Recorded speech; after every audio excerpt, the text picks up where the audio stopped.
name is Grace Gilbert. My name is Cambria Wozmak. My name is Lindsey Brunelle.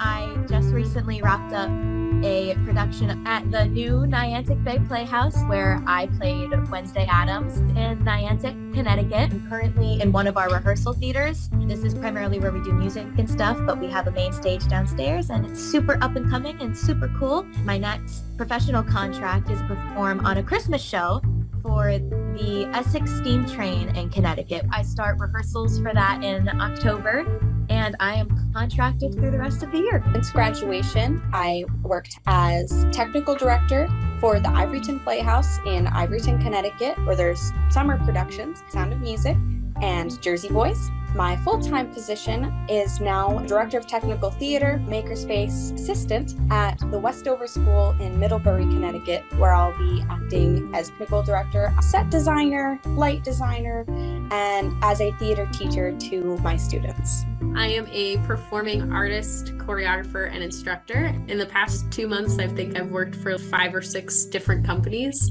Today is actually our first day of rehearsals for Much Ado About Nothing. In a few weeks, I'll be starting as a dance instructor at the Seacoast Repertory Theater and a ballroom dance instructor in Hampton Falls at the Crystal Ballroom Dance Studio.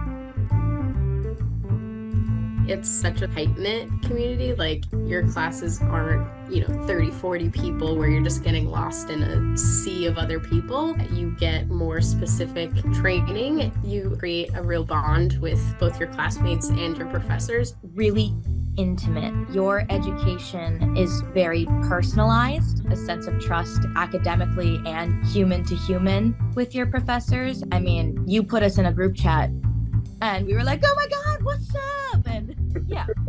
Yeah, to bounce off of that, I just remember this was kind of towards the end of senior year. One of the voice faculty stopped me and we were just kind of talking, and he was talking about what I want to do post-grad, and he was like, oh my gosh, you could totally be a vocal instructor or do things like that. And I was like, I don't know about that. And then Brendan Buckley, who was my voice teacher, popped his head out, oh, you absolutely could. And then more teachers just kept appearing in the hallway. No, Lindsey, you can do it. And I was just sitting there like, oh my gosh, being overwhelmed by the encouragement of every faculty member just coming out all at once to shoot my anxiety down. And you could walk into any office of any faculty member at any time and they would do whatever they can to help you. It's real and it's really nice. So, a little side note, Plymouth was the last school that I auditioned for. Biggest selling point was walking into the theaters. I walked into Silver and I was like, oh, this is real. I think all of us showed up and we were so used to a little high school stage. Didn't really have much wing space, and you were lucky if you had a pit or like costumes you didn't have to buy yourself or something like that. But the minute that you walk onto that stage and like you see the grid, you see the fire curtain, you see the booth is like way up in the stratosphere, you see the catwalk, everything is just like, so this is what a theater looks like. It was like waking up on Christmas morning. And don't even get me started the first time performing on it. The first time I had performed on that stage was Little Women. It was all just overwhelmingly beautiful and professional and exciting. And it's such a big reason why I have such a fond memory of not just that show, but every show that I've done on that stage. Much Ado About Nothing was the first show that I saw at PSU. Little did I know that Hannaway would become a space that I became very intimate with.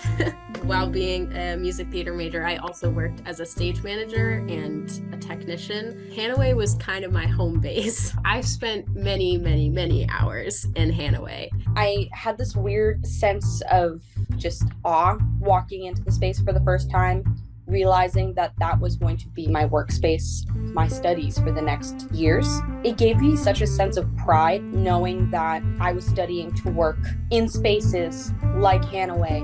We were so fortunate. I realized going into the professional field how a lot of community and professional theaters don't have half of the facilities and or equipment that we do. feel like I should note my first debut on the Hanaway stage, which was as the monster under the bed in Addams Family as a first semester freshman. Thank you very much. I was on running crew one day. Checking my email, and I get an email from Matt Kaiser, who at this point I had never talked to except for maybe once when I auditioned. And it just said, "Hi, Lindsey. We need someone to dress up like a monster or a dinosaur and fit in a small space. How would you feel about doing that?" And I was like, "I'm down, let's do it." I got to hide under Pugsley's bed and jump out. And I was, in fact, in the curtain call, standing among all these upperclassmen who I was terrified of, taking a bow in my dinosaur mask. That's a really funny way to be introduced to the Hanaway stage. It is probably my favorite in all of Silver. I love Hanaway. Hanaway is near and dear to my heart. But when I was a freshman, and I was the lighting board operator for Beauty Queen of Lebanon. That was my first ever production there, and I was on crew for it. That spring, I was cast in Spelling Bee, which was also in studio. I spent the entirety of my freshman year in there, and ironic because I have never once performed in any type of round. With my freshman year alone, I got so intrigued by it. You have to have this whole sense of spatial and kinesthetic awareness. Because it's like, oh, you may be cheating out to house left, but that means house right is missing all the action. You're a Good Man, Charlie Brown, my junior year. And that still, Kaiser, shut up, is like one of my favorite shows that I did at Plymouth. For reference, I was Sally Brown. And apparently I'm in a perpetual state of Sally Brown. And shut up. Because it requires a smaller cast to be in studio as well, you really spend a lot of time with those people, and you really create some of the most chaotic memories and bonds, and it's some of the most prominent memories I have from Plymouth. One of the first things that got me was I didn't really understand all of the crazy hideouts, nooks, and crannies in that theater. There's this whole under the audience system of tunnels and doors and different entrances, and whoa, this is how you get around. It's a crazy workaround. There's all these hidden doors and passages. The first time I performed in it was for a dance project because it was such an intimate piece and it was such a strong piece that I literally got to walk right up to people and make eye contact with them and really connect with them. One of the first performances I did post-grad was in the round. So having that experience of working with a three-quarter audience was really, really beneficial. Working on sets, you can mask quite a bit of a set piece that you're working on, but people won't be seeing certain angles in spaces like Hanaway.